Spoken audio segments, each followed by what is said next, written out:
Asa jatuh pergi nak nama bang.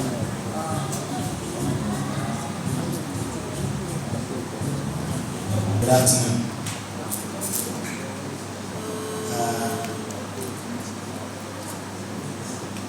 I'm very much of a speaker, so I enjoy being listened to these times. I hope you're going to listen. I only have got 15 minutes to talk to you. And today, I'd love to talk about something that is the lifeline of leadership. Who you are tomorrow is determined by who you are today. Allow me to talk about a leader in the middle. Do I have leaders in the house? Somebody who believes that I'm a leader in my own sense. For being a leader does not need somebody to come and define to you that you're a leader. It needs you to believe in yourself. So in the next 15 minutes, I hope after the 15 minutes, somebody who believe in themselves and know how to be a leader. I'm not here to prescribe on how you can be a leader. I myself, I have moved around, I have done a lot of stuff. I am here today because of other stuff that I've done in the past. But I believe in myself. I believe in the visions that I have. You know, Napoleon the First once said, a man without a vision is like a vessel without a compass. A vessel without a compass goes everywhere. In other words, it goes nowhere. If you're a person who goes everywhere, who does everything, you're not doing anything. You should be a man or a woman who knows what he or she wants, what you want to do. What exactly are you? What is it that drives you? What is it? What is your vision? You should be able to know, where am I going? That is the first step. For if you do not know where you're going or what you want to achieve, how are you going to do it? If I'm to ask a question, how are you going to be a member of parliament if you do not know how you want to do it? Or if you do not know why you want to do it?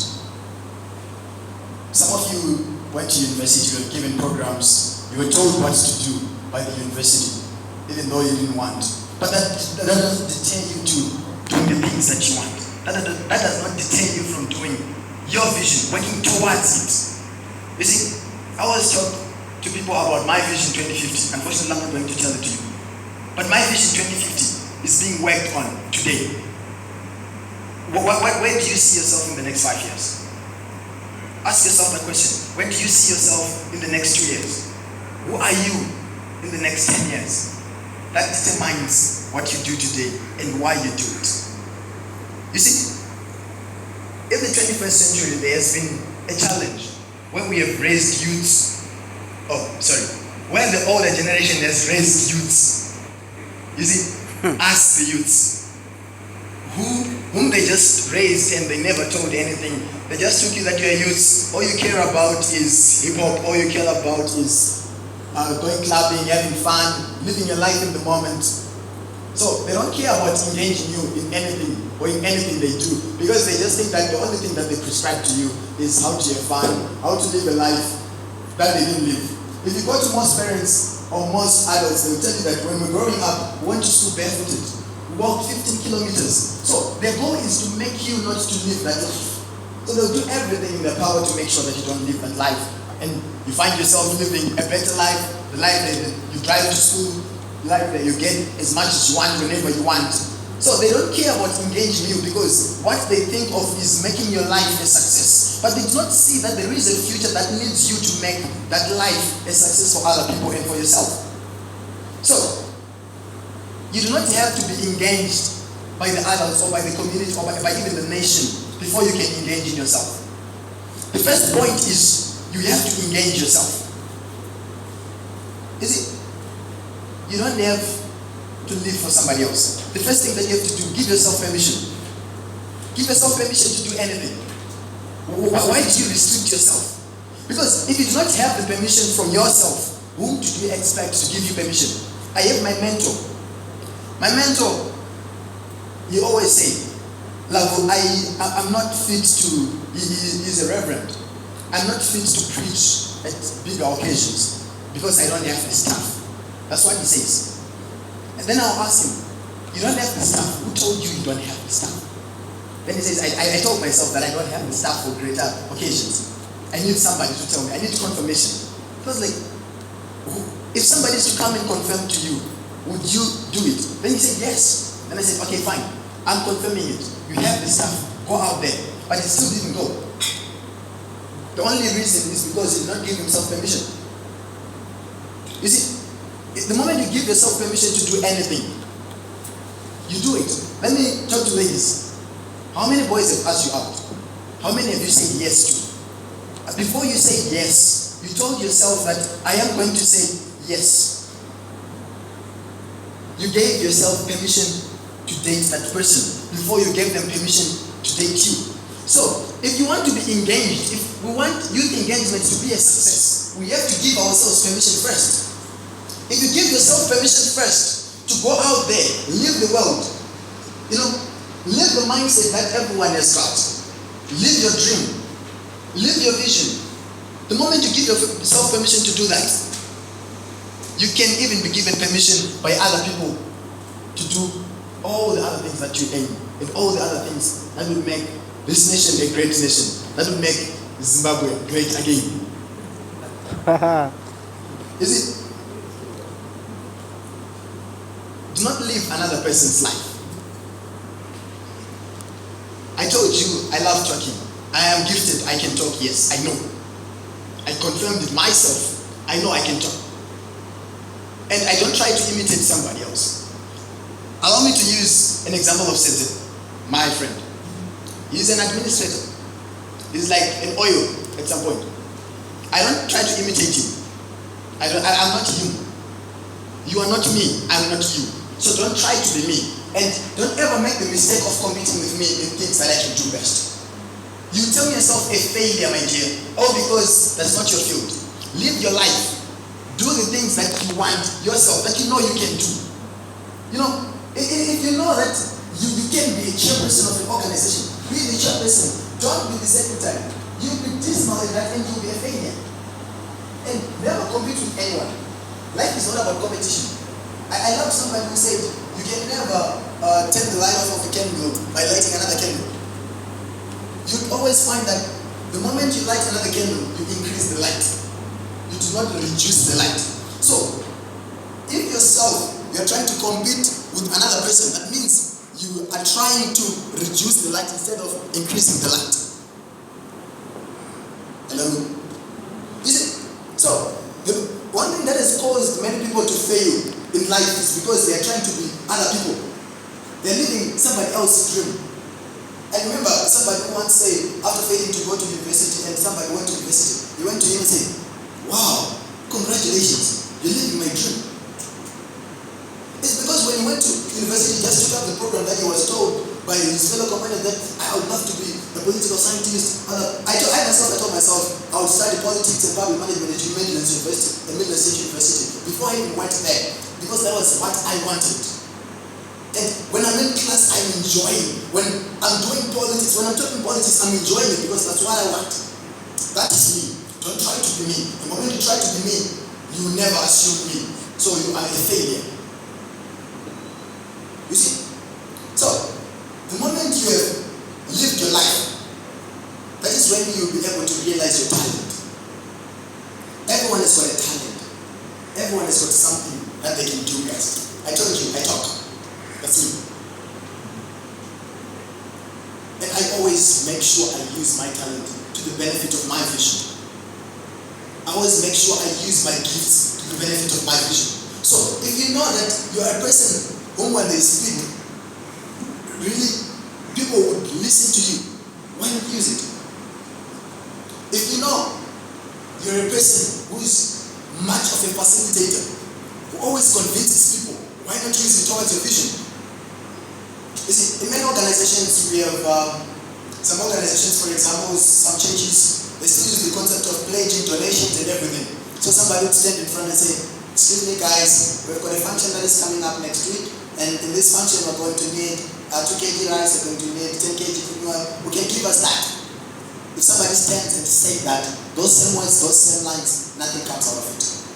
But there is somebody When they walk up to the podium and they say, we have a function, we need 2 kg rice, 3, 4, 5 hands, go up.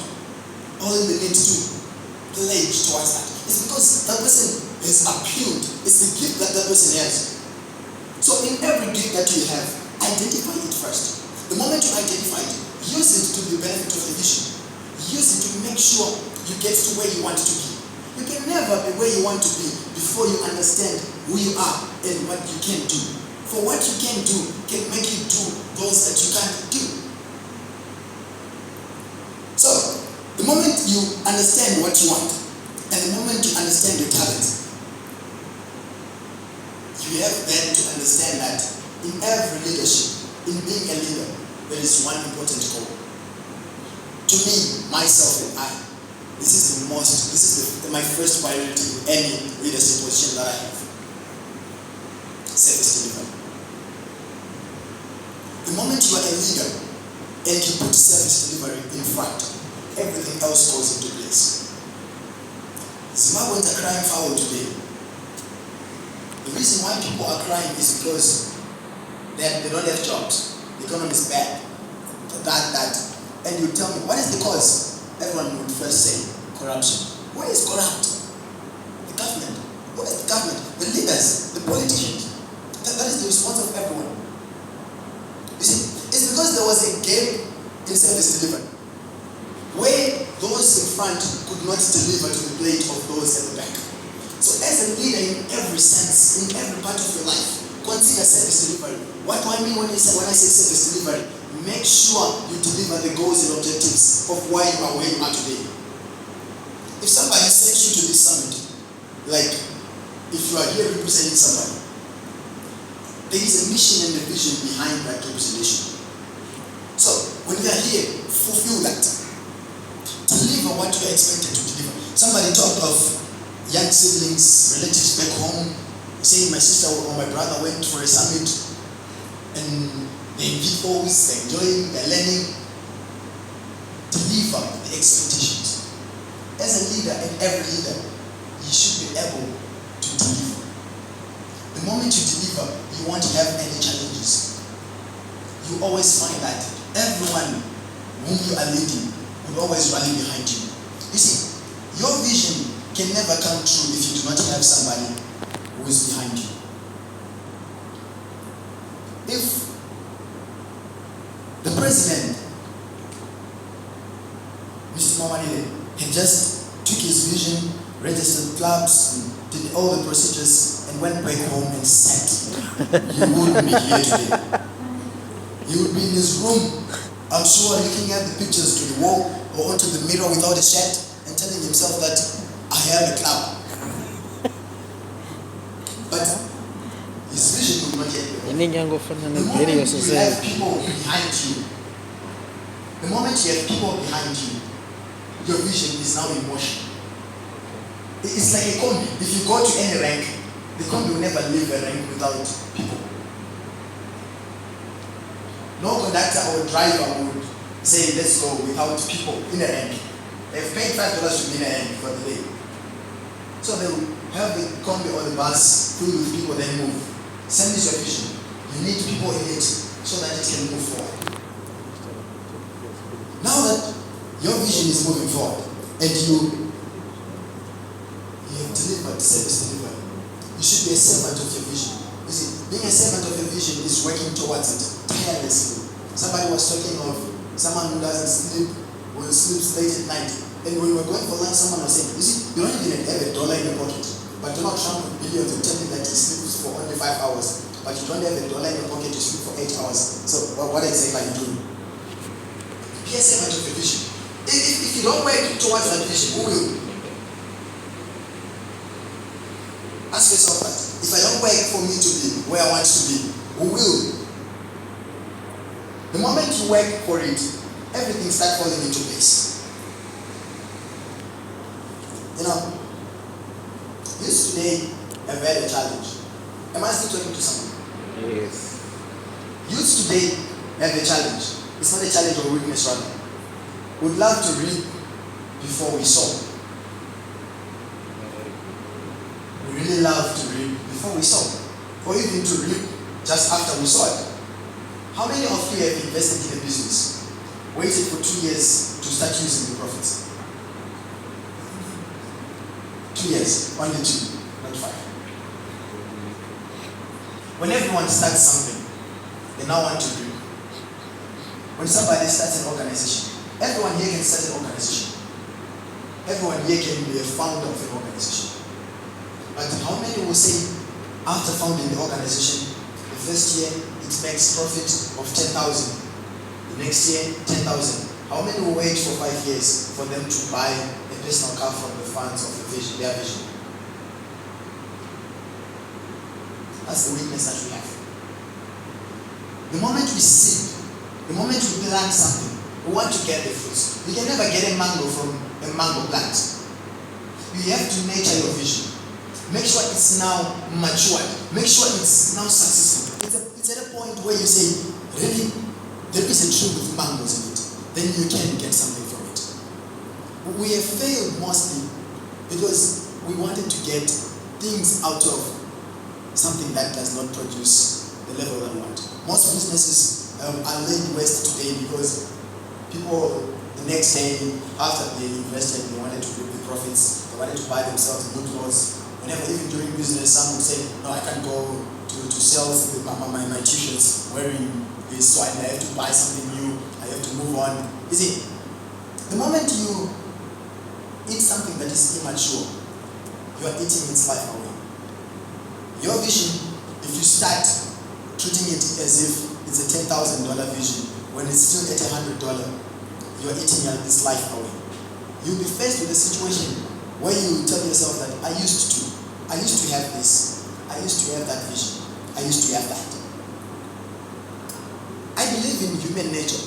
To those who have studied politics would believe with me that everything that happens at any stage, it starts in the human. It starts in the nature of human. That's why you find that philosophers like Hobbes will tell you that man by nature is egocentric, selfish, and life is nasty, brutish. That's them. But what I want to talk to you about is your nature first, your personality. The moment you live a life without a personality, the moment you don't live a life with a nature that is defined to you, that is attributed to you, you are going nowhere. But first, you have to create a personality. Don't be a nobody, be a somebody. Where you come from, people should be able to know it. There is a name. There is no God. There is truth. People should be able to do that. You see, people should look at you and say, wisdom is there. If you want this, take it to wisdom. He can do it. For you have a personality that is attributed to you. So the moment you create a personality for yourself, you become somebody who has got somewhere they are going. And you know, there are two things that I want to talk about before I sit down. The first one will be teamwork. The other one will be play your part. You can never move forward without a team. If, as I said, if Abel created a vision and went home, it wouldn't be a success. If you go to the market, buy some tomatoes to resell, you take them home, you either put them in the fridge for preservation, and you lock your door, you watch a movie, you don't make any profit. You need a team. But, you know, most people will always define teamwork as having other people around. But my definition is not confined to only having people who are supporting you or whom you are working with. Teamwork starts as an individual. It starts in you. You create a team in yourself first before you can manage a team of other people. Because remember, everyone here has got a different personality. So, for you to be able to manage all this, you have to manage this first. That means you can never make the mistakes, all the mistakes in the world, to learn from them. Making that statement utter nonsense where they say, you learn from mistakes. Yes, it's true, but not your mistakes. You learn from your mistakes and other people's mistakes. So, you create a team in your mind. When you look at the weakness of Shanae, when you look at the weakness of Cesar, you look at the weakness of Modesta, then you tell yourself, She has failed there. She made that mistake. That's a weakness. So I'm learning from that. So that you don't make such kind of a mistake. So that you don't make the same mistakes as her. In that way, you create a team of ideas in you first. I have my political mentor. He one time told me, do you know that I have a farm? And I was like, of course, there's not good. Then I was like, no, not that. Do you know that I'm one of the best farmers in Zimbabwe? And I was like, okay, explain. And he said, do you know how I do it? Of course I was puzzled because that was the first time he told me that he owned the farm. I know his courses and horses and system, but I didn't know he had a farm. Then he said, I take farmers around me. I gather farmers around me so that they give me the ideas of how to farm. Then I implement them. I can never have a PhD in potatoes, or I can never have a PhD or a doctorate in farming or in marketing in terms of farm produce. I can never do that. But there is somebody who has got that ability. He's a political scientist. She's an economist. She's an accountant. She's a strategist. He's whatever you want. But the moment you surround yourself with the people who knows what you are doing, they'll add value to you. Look at the people around you. If they don't add value to you, you're mistaking someone. You'll find that the moment I want to engage in farming, I don't know about potatoes. Maybe I know about millet, but this season potatoes are on the market. I have to go and ask Lisa, how do you go about it when you are planting, when you're harvesting, and the process of farming potatoes? How do you do it? She tells me. The moment she tells me, I go and implement it. I'll implement it as an intellectual, as the best, because this is the best in the field. So you never know everything. You need a team where you gather ideas. Never yourself be selfish. The moment you find yourself living a life where you stick to your ideas and think that you know everything, you're mistaken, my dear. You need to rethink again. There is time where you have to go back to the drawing board and ask other people. Swallow the pride and humble yourself. You know, that brings me to my last point. Play your part. The moment you're in a team, you're amongst a team. Let me give an example of an organization. Every organization is the structure of is either the president or a chairperson, a secretary, the treasurer, the organizing secretary, the committee members. An ideal one. I wouldn't expect the treasurer to be found writing minutes. That's not a job. That's not his job. Play your part. The chairperson, in a sense, would be the chairperson of the organization. The secretary would be the secretary of that teamwork. You see, that is teamwork. The moment you leave, you play your part in your own field. Don't play someone's part. Even if you're in an organization, Pan-Africa, wherever. If you find yourself the president coming to be the treasurer and you find yourself collecting the monies, my dear, you are killing your vision. Play your part. That's the most important thing you can ever do. Play your part and everyone else will play their part. And everything will fall into place. I hope I've talked to someone. I hope I'm making sense.